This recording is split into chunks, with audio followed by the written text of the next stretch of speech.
What's up, everyone? Bryan here from Xact IT Solutions. Welcome to another edition of Guess Who Got Hacked and Attacked this week. We have a ton of stuff to go over in the last 7 days or so since we did our last video in this series. A ton of attacks have happened. Some have happened in like the last 24 hours. One has been against our election system. Several have been against some transportation systems. And even some big IT companies got hit with ransomware. So we're going to get into those. But before we do, please remember, we do not charge anything for this channel, and we do not collect any sponsorship or paid promotions. The only thing that we ask in return for the content we put out, if you like it, if you're entertained in any way, if you're enlightened, if it changed your perspective, if it had some impact on you, we ask that you please hit that like button and maybe think about subscribing to our channel. And even share our content out to your friends and family on social media and things like that. It would really help us out tremendously, and we would thank you immensely.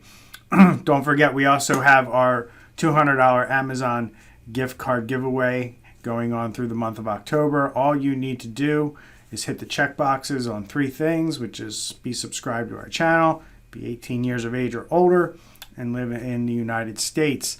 And if you hit those 3 check boxes, you are automatically qualified, and we will announce the winner on November 1st on this channel. And finally, if you want to work with my company, Xact IT Solutions, or learn more about me, Bryan, head over to our website, xitx.com, hit the Contact Us button, fill out the form, and somebody from our team will happily reach out to you and discuss whatever may be on your mind or whatever issue you may be having around technology or cybersecurity. So without further ado, let's jump into today's content.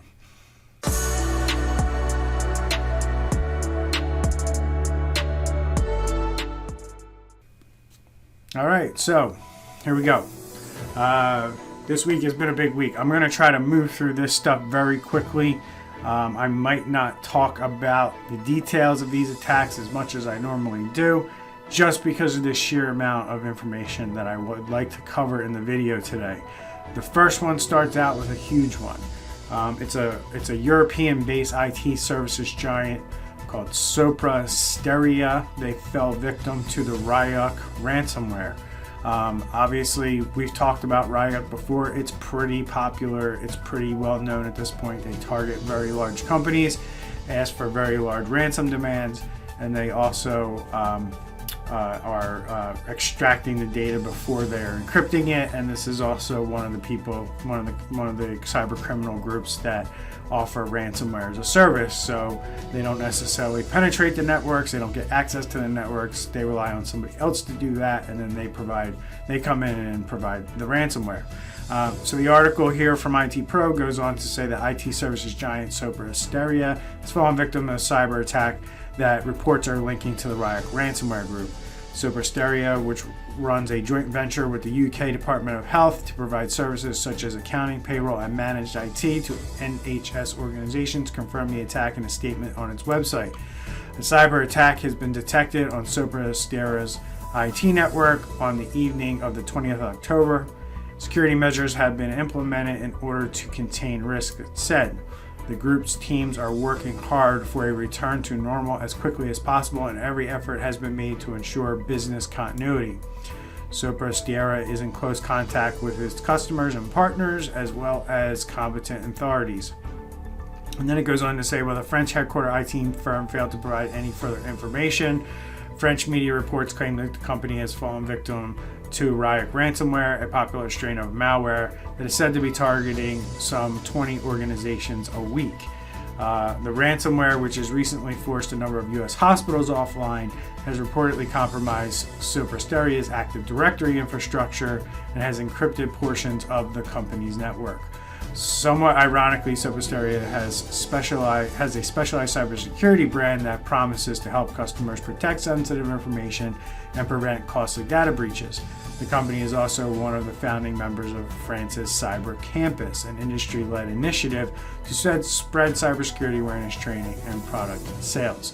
So, this is just another IT company, another cybersecurity company that was hit. Now, cybersecurity companies and IT companies are not immune from ransomware attacks, and no company is. And anybody that'll kind of go out there and brazenly say that they can stop ransomware is just purely misinformed, because there are a lot of different ways and a lot of different things that can happen, even in really well protected networks, that can allow ransomware to come into the scene. So I don't think we're in a stage anywhere in this environment that we live in today where somebody could absolutely expect a cybersecurity company to not fall victim to a ransomware attack. Even more so, I think they're more of a target, because cyber criminals look at these companies as their enemy. They look at somebody like, oh, you think you can stop us? And then they go in more brazenly and try to break through. The larger your company is, the more complex things get in terms of cybersecurity and following a cybersecurity framework and adhering to that cybersecurity framework, simply because you just have so many people involved in the process of that it becomes very difficult for humans to do things so perfectly all the time that things like this are prevented. So, you know, a lot of times there's a lot of human error involved, even though that you have really good systems in place. And, you know, humans fall victim to things, and that's how these things happen. So, you know, it's not, you know, I see a lot of articles and I see a lot of comments about, oh, they're a cybersecurity company and they got hit. Well, you know, anybody can get hit, and that's the reality. And you need to prepare yourself to be hit, and you need to make sure that you have things in place like cyber insurance and, you know, a disaster recovery plan or an incident response plan. Those things need to be in place, so when things like this do happen, you're able to mitigate them and move on quicker than what we saw with like the toll group that I did a video on yesterday about, where they're still trying to recover and trying to piece things together 9 months later, because you saw the maturity of their cybersecurity was not very well along.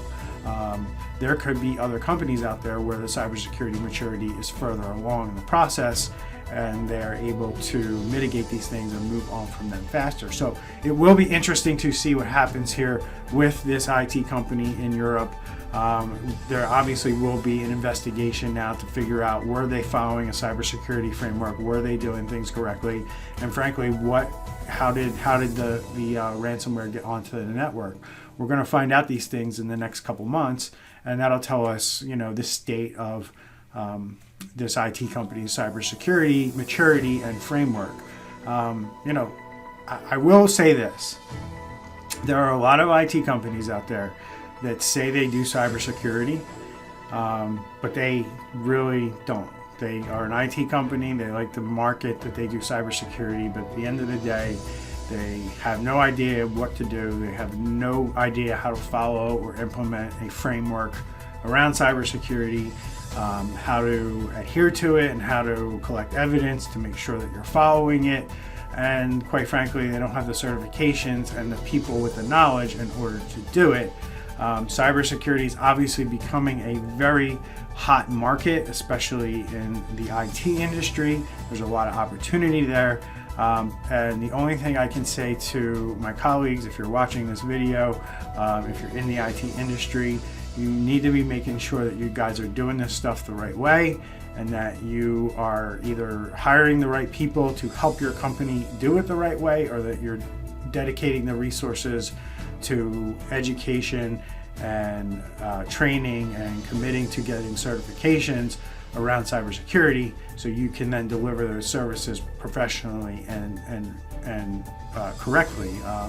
If you are an IT firm that says you do cybersecurity and you're not doing any of this stuff, in my mind, you're committing malpractice and you're leaving a black mark on the industry. So I hope that's not the case here with this firm out in France. It sounds like they were pretty extensively involved in cybersecurity, so I'd imagine that they were following a framework in some way, shape, or form, and the maturity level was a little further along than maybe some of the things that I talked about here in the last 5 minutes. But it's really important that we start doing things correctly, not only in the IT industry, but in all industries.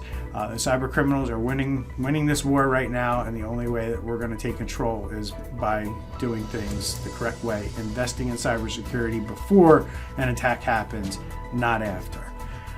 So we have our first ransomware attack on the 2020 U.S. elections.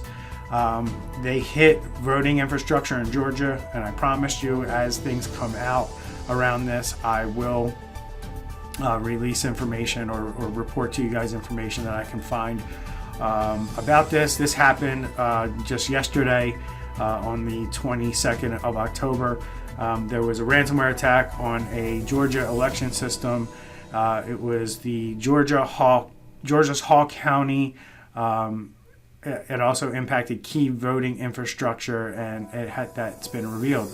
Local officials initially released few details regarding the October 7th attack, stating critical systems with Hall County government networks have been affected. Today, CNN reported the incident may be the first ransomware attack to hit election infrastructure this political season. According to Hall County spokesperson Kate Crumley, the county's voter signature database and voting precinct map were heavily impacted by the attack. However, Crumley noted that the county is in the process of bringing affected systems back online, including the map and database. So it'd be interesting to see how they're bringing it back online. Did they pay the ransom? Did they actually use backups? I'm becoming a big proponent for businesses to stop paying the ransom. That's one surefire way we'll stop this criminal activity and make it less lucrative for these criminals to carry this out. Sometimes you got to take it on the chin in business, and I believe that if you are attacked by ransomware at this point in time, if you're not doing everything to protect yourself, you really need to take it on the chin and just deal with what you have to deal with and not pay the ransom as the way to get your business back and operational. As hard as that is for me to say, and I know the impacts of that, and I don't say any of this lightly, we have to do things to prevent these criminals from constantly trying to attack these companies. And the amazing amount of attacks that I'm going to cover in this video today only goes to prove that these guys are making tons of money, and they are relevant. They are attacking every single day, and they are attacking multiple entities every single day.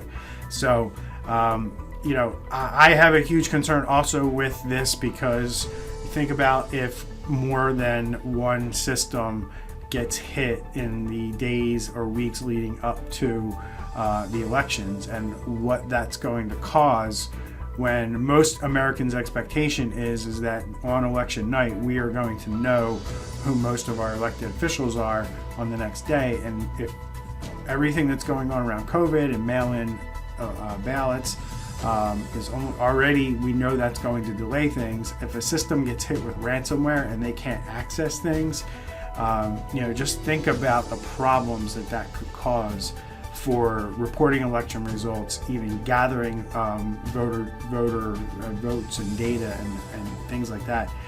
It's really, really not a good thing, and hopefully they have these systems protected, or at least they have them protected well enough to where a massive ransomware attack or outbreak cannot happen. So we have another cyber attack that happened just a couple days ago. This is a Dr. Reddy's. It's a international laboratory drug maker, and they were hit with ransomware. I'm not going to go into too much detail about this, but it is a COVID or coronavirus vaccine company that's involved with putting out drugs for it. And it says that it basically went on to say that Hyderabad-based drug maker Dr. Reddy's Laboratories Limited on Thursday said it has isolated all its data center servers across the world for as long as a day as a preventative action after detecting a cyber attack. We are anticipating all services to be up within 24 hours, and we do not foresee a major impact on our operations due to this incident. The cyber attack comes days just after the company received approval from Drug Controller General of India to conduct clinical trials of Russia's Sputnik 5 vaccine in the country. So, this is just another coronavirus maker that was hit. We've seen them before, and I just wanted to highlight this one because I think it's important as we move towards a coronavirus vaccine. And now we have cyber criminals that want to take advantage of these companies and delay the development of these drugs and these vaccines. So, not good. So we also have Massachusetts commuter rail operator. I believe this is Massachusetts Bay Transportation Authority. They had to shut down some of their systems earlier this month to fend off a breach by hackers. And then it went on to say that obviously at no time were operational safety systems compromised and there was no risk to system safety during the event. And the event did not and will not impact the continued safe operations of the MBTA commuter rail. For impacted employees, we're providing support resources such as credit monitoring and identify potential theft victims. It just said that the event happened early in the morning of October 10th and it didn't affect any MBTA systems. The T owns much of the commuter rail infrastructure under the contract to handle operations, yada yada. Looks like they had an advanced detection system that alerted the company of the hack, and it deactivated its entire Boston area network within a few hours. And then it's another ransomware attack. They don't go on and necessarily say it.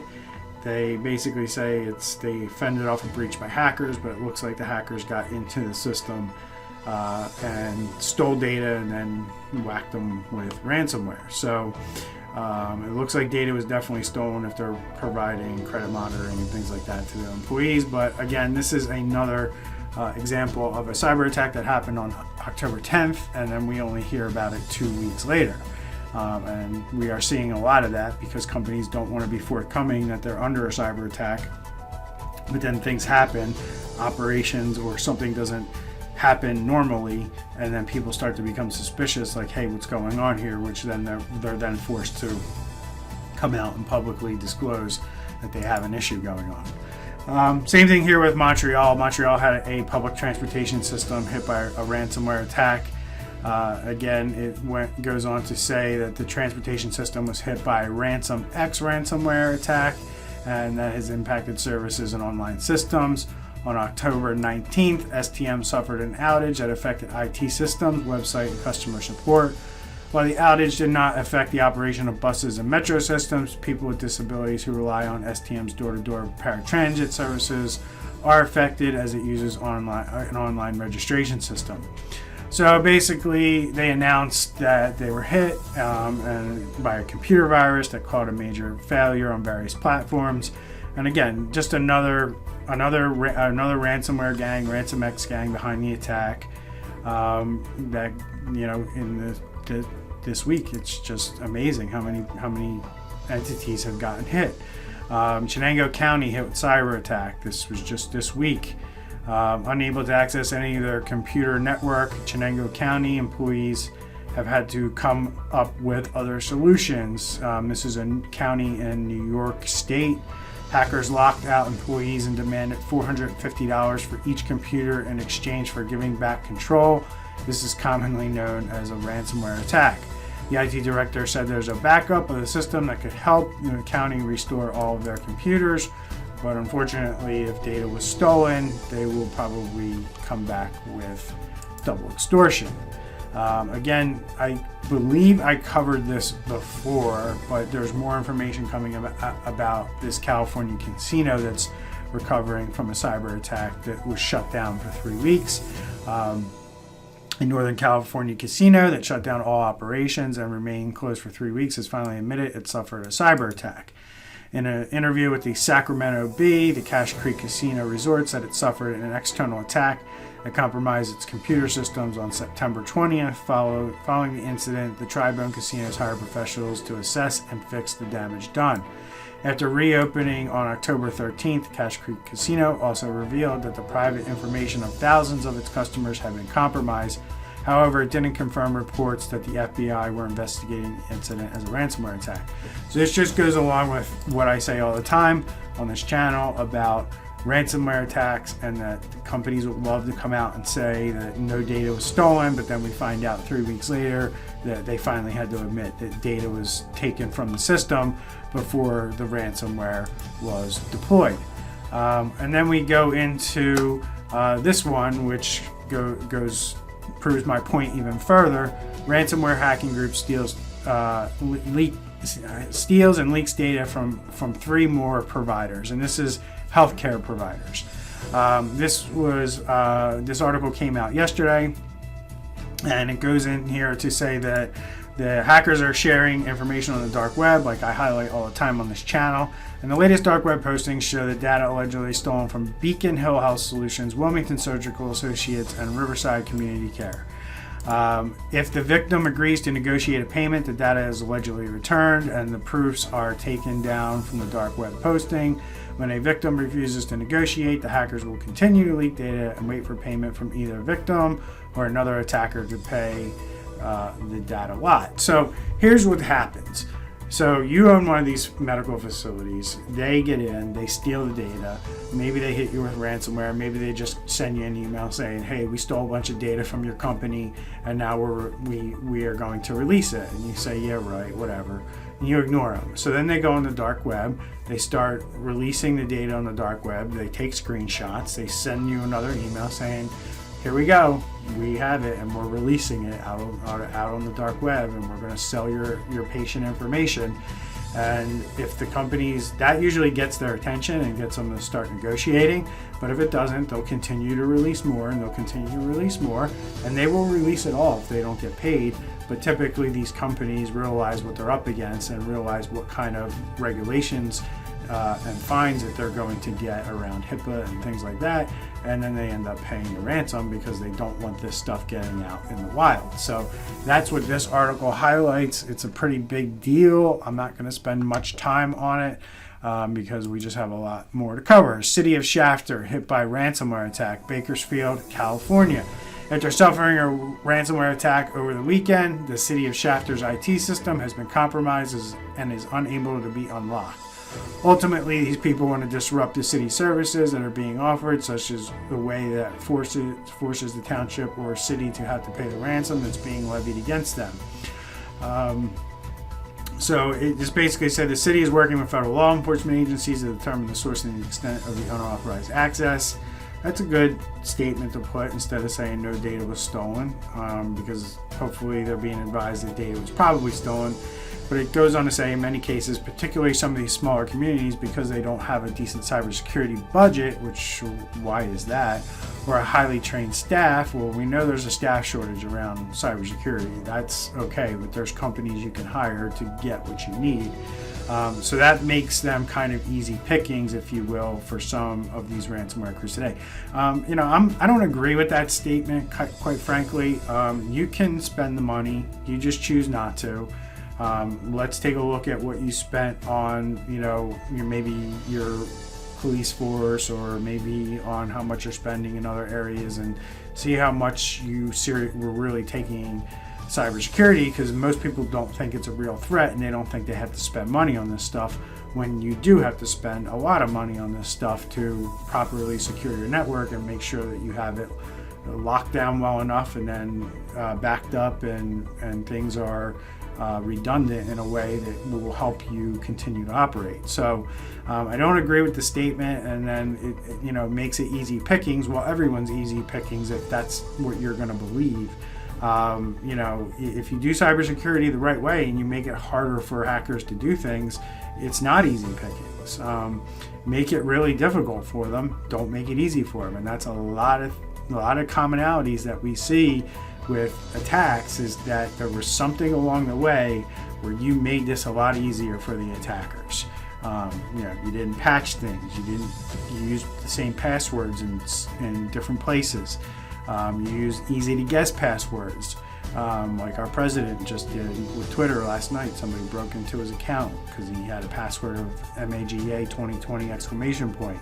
The second time it happened to him, it happened in 2016 when his password was "you're fired." Don't do things like that. It makes it way too easy for bad hackers. Luckily, that was a good hacker who got in Trump's account, but bad hackers can do this stuff too, and we don't want that. So we also had Software AG I've talked about these guys before. They were hit with 2 ransomware attacks. I think I covered one of them. I don't think I covered both of them, but forgive me if I did. I'm not going to spend too much time on this one. Clop ransomware. Software AG has 5,000 employees and provides a variety of business infrastructure products to companies in at least 70 countries. The company issued a press release indicating that its internal network had been compromised, which included the following. The IT infrastructure of Software AG is affected by a malware attack since the evening of the 3rd of October 2020. The customer-facing cloud services were apparently not impacted by the Clop ransomware attack, with both employee personal information and confidential files from Software's AG internal network have been compromised. So, this is a German, European-based software maker, and that is their second ransomware attack they've had to deal with.